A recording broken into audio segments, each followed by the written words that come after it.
on this, obviously getting them through and getting them to the airport is the challenge, as everyone else here has noted. But the administration is left to negotiate with the Taliban, including one of the commandos who was released from Guantanamo Bay as part of the Bo Bergdahl prisoner swap when President Biden was vice president. How does he feel about that? Does he have any regrets, and how's he digesting that? Well, first I would note that, one, I'd point you to the Department of the intelligence community to assess the identity of the individual. I know there's been reporting on it, but that's not my position to do from here. I would also note that in prior negotiations and commitments made during the Trump administration, there were thousands of individuals who were released.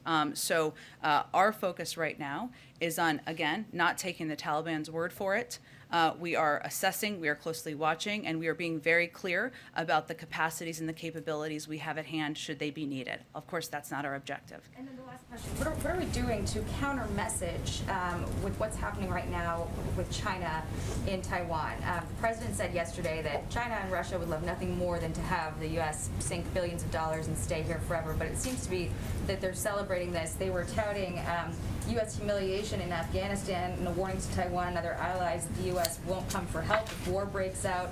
China's embassy is functioning as normal. So what are we doing to counter their propaganda, and how does the administration view Russia and China's engagement with the Taliban? Well, first, we of course are in touch with the Chinese and the Russians as we work to bring men and women out of Afghanistan, and including our SIV applicants and others. Our message is very clear. We stand by, as is outlined in the Taiwan Relations Agreement, by individuals in Taiwan. We stand by partners around the world who are subject to this kind of propaganda that Russia and China are projecting, and we're going to continue to deliver on those words with actions.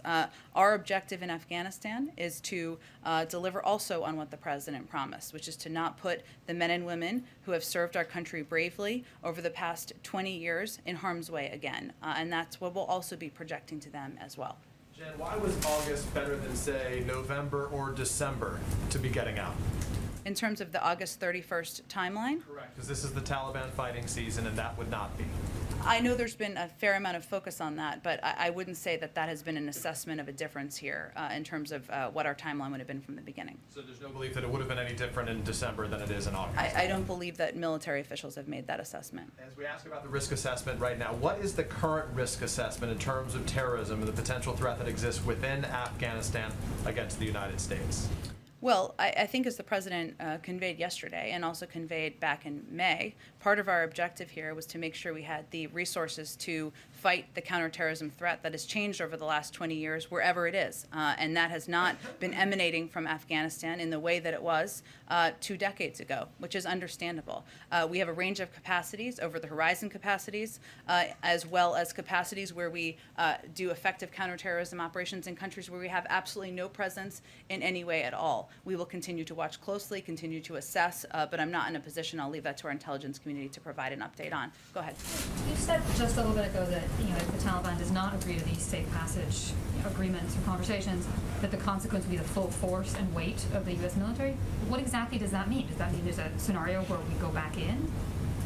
That means that we have been clear, and I think my colleagues at the Defense Department have also conveyed this, that we have our own capacity, military capacity from here. Obviously, we have worked with them to ensure safe passage. That's where our objective is. I'm not going to outline or detail it further.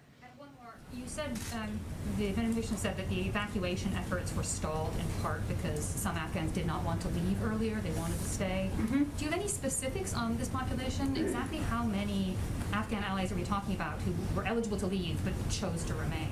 It's a good question. I can see if I can give you a greater assessment of that. What I can tell you is that of the initial numbers of SIV applicants that were granted visas, there was a good chunk of that number who did not take advantage of those visas and depart. Now, that does not change our commitment. That does not change our obligation, but it's just an important component of the story of the last 6 months. Go ahead.